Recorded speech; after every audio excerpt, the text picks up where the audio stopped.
Hello, everybody. I have the pleasure of introducing a good friend of mine, somebody who's an educator, a brilliant lecturer, somebody who's a dedicated activist and advocate, and somebody who's an inspiration to me, has been an inspiration to me for many years. So I'm going to read a little bio that I have here. Bob DiBenedetto is co-founder of Healthy Planet and is creator of the group's Healthy School Lunch program.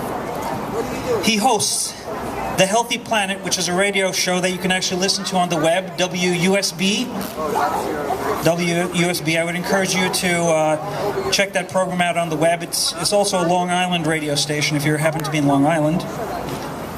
And you can hear Bob give some of his brilliant lectures online. And he is frequently quoted and featured in the mainstream media. He advocates for the complete end of fossil fuel dependence. So without further ado, here's Bob DiBenedetto.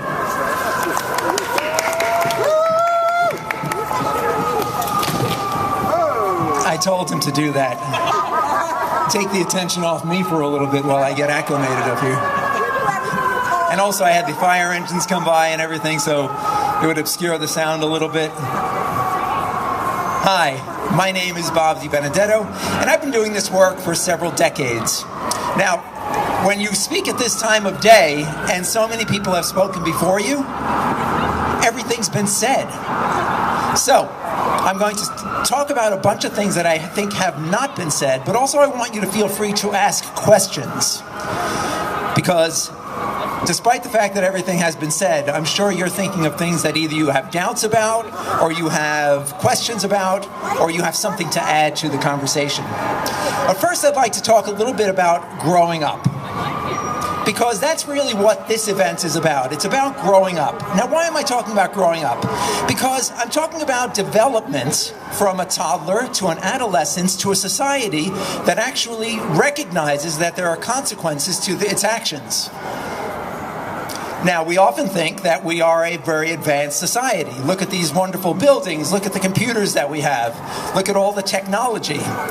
But the fact is, I think we're more stuck somewhere between being a toddler and an adolescent than we are being mature adults. And let me explain a little bit about that. The American Academy of Child and Adolescent Psychiatry have said that these are characteristics of adolescence. And think about whether this applies to us. They are less likely to think before they act. They're less likely to pause to consider the potential consequences of their actions. And they're less likely to modify their dangerous or inappropriate behaviors. Fire engines.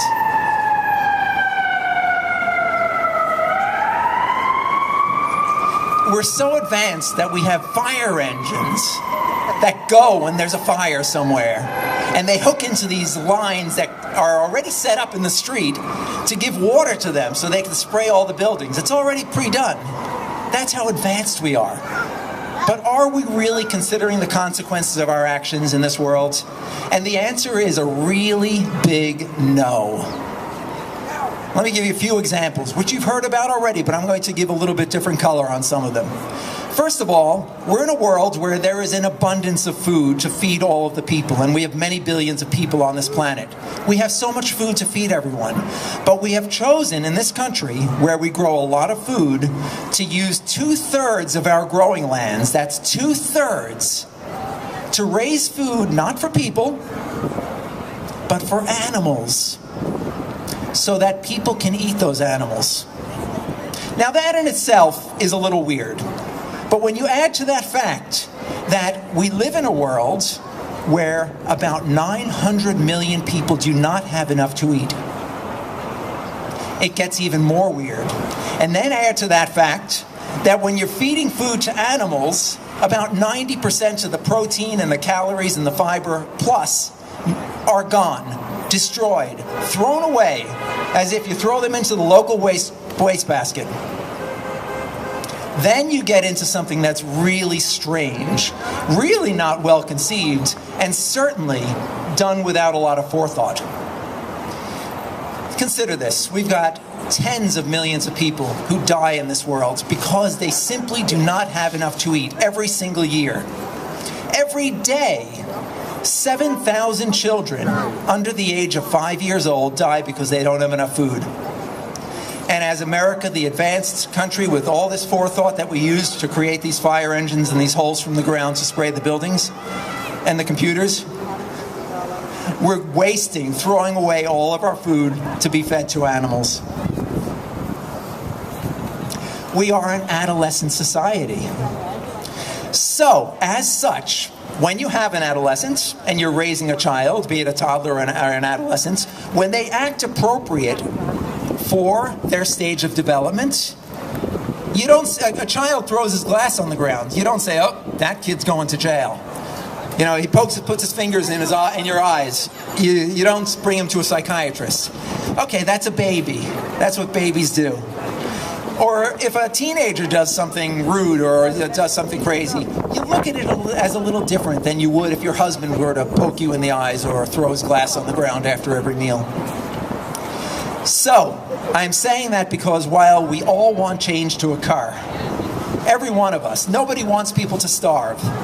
While we all want this to happen, we can't be violent in our reaction to it and judge to the degree that we want to judge an adult, because we're not dealing with adults.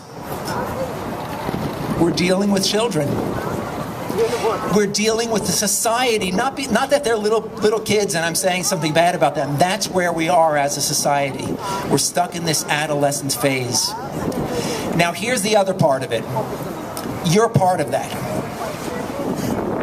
We are adolescents. Now that's not to say that on this issue we do not have high thinking where we're thinking of all the consequences and that we don't have solutions to all of these issues that we're talking about, because we do. I say if I was king of the world, we would end hunger like that, we would have the no more energy crisis, and as a result of solving these two issues, everything would change. Everything. But the fact is, I'm not king of the world, and I'm not running this year. So we have to be where we are, which is in the place where we have to speak our voices in as loud, clear, and expressive ways as we possibly can. And the degree to which we are not able to do that is the degree to which things are going to remain the same. The degree to which we are not motivated and energized either to take action in our own lives or speak about this to others is the degree to which we will remain in this toddler adolescence phase as a society. There's nobody to blame. So I say you've got to just say to people, you tell them about all the issues, you say, just grow up. But then also say, but it's not you, it's me. You're right, it's a relationship joke. Good, I got smiles here. Any questions? Thoughts? Okay. I'll also say that when we're dealing with an adolescent society, people tend to go along with the other adolescents. It's like peer group pressure, right? People do things because everyone else is doing it. And in this world, we have codified that. We create laws that make it okay to do bizarre, wrong things. And I would say that laws are beautiful things when they're used for the right reasons. It's nice to have a line down the middle of the street so the cars don't hit each other. It's nice that I can't just beat someone else up for fun just because I feel like it. That's what the law does. It supports us in being good. But when a law condones violence, whether it's a civil law or a religious law, then you got to step back and say, wait a minute, this law may just not be for me. Now, if you don't do that, then you could be someone who grows up in a society and feels really good about strapping a bomb to their backs and blowing themselves up in a public place. If you don't use that kind of deliberation and forethought in observing laws and figuring out which ones ought to be observed by you, then you could end up with someone like the good people from the South in the past, where they had slaves. They knew it wasn't the right thing to do, some of them, but there was a big factor that was pushing them to ignore that, ignore what they knew was their moral responsibility in favor of profit and business and bottom line. So we need to be very careful when we're listening to laws, that if a law says you can be violent or mean, even if it doesn't feel good, or inconsiderate, or etc., etc., that might not be a law for you. Now, a lot of people will refer to the Bible and say, well, after they hear about world hunger and they hear about the fact that world hunger is related to eating animals because we're using all of our grains, and those poor people who are bidding, those poor people who don't have enough to eat, they're bidding against the manufacturers of beef, because the beef people are buying up all the grains. And then those people are in a bidding war because they have to spend their money to get food to feed their families, and they can't do it. Thus, the 20+ million people who die every year of hunger. Okay? So you have to understand that when you're looking at an issue like this and you hear all this, it's very uneasy.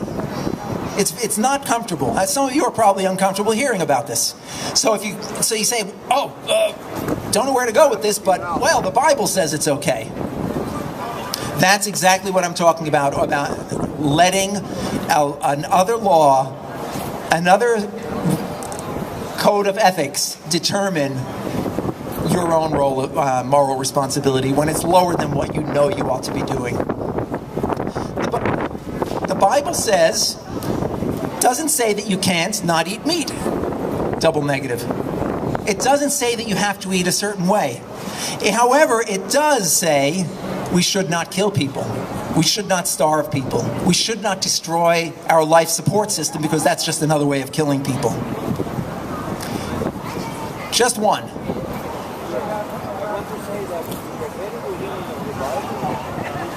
Could someone repeat that with a loud voice?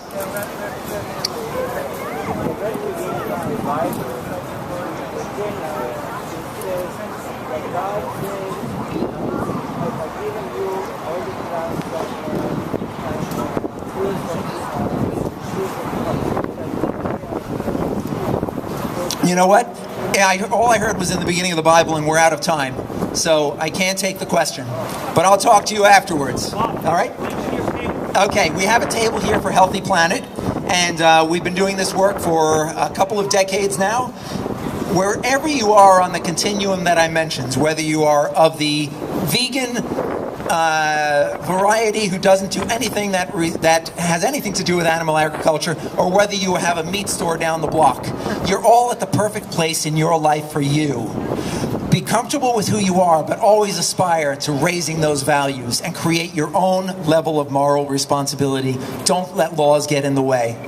And remember, adolescents are putting us where we are today. So we got to teach those kids something. Thank you very much.